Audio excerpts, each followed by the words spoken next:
It started here in Newport last week, the not-so-subtle dismantling of basketball history. Newport Central Catholic's long tradition was being savaged.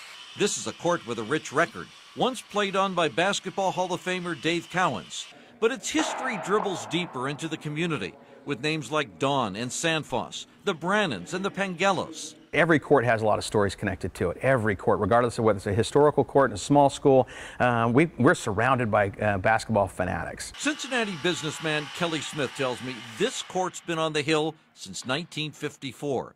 And while this work disrupts history, it also preserves it and paves the way for something better. High schools don't have the access to those kind of funds, and so we wanted to create a program that could celebrate the history of the team, the big moments or whatever, and then allow that high school to either buy a new court or have additional funds to buy a better court. Our shop is growing, we're kind of evolving it.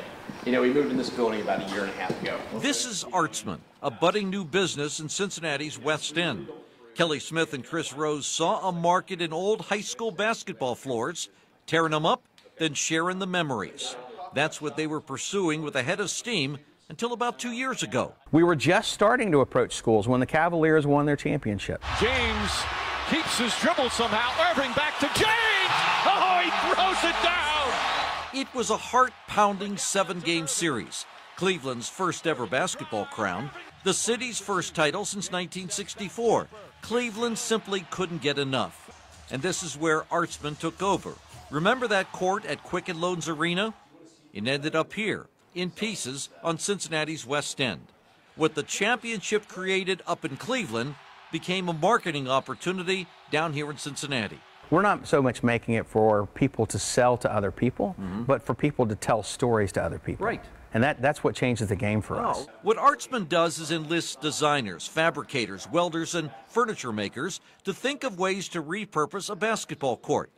Take North Carolina's National College title in 2017. They have that court too. You can have a piece of it or an attractive wall light. See the blue frame? The Tar Heels used to run on that. That's just a start. Everybody wants a bottle opener. Yes, they do. The handle comes from the Cavs floor. How about something to wear? Cufflinks. You know, I wasn't sure how cufflinks were going to do.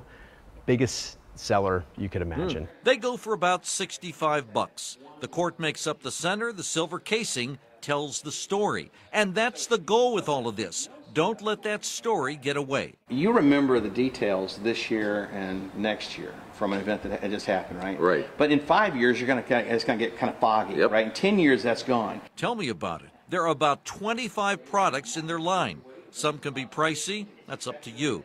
But how about a simple cube, a square of hardwood clothed in lucite? Goes for about $25.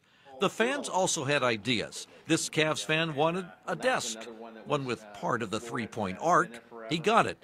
Then there's the bow tie. We never really thought about bow ties before, but when they came to us, I said, oh, that's a great idea. Can you make it? Of course we can make it. And they did. When the NBA held its draft lottery, Dan Gilbert, he's the guy who owns the Cavs, and his family all wore wooden bow ties crafted from the championship court. The possibilities seem endless. We know going into it how courts are made, how they can be disassembled, what they can be made into, and, you know, and so far so good.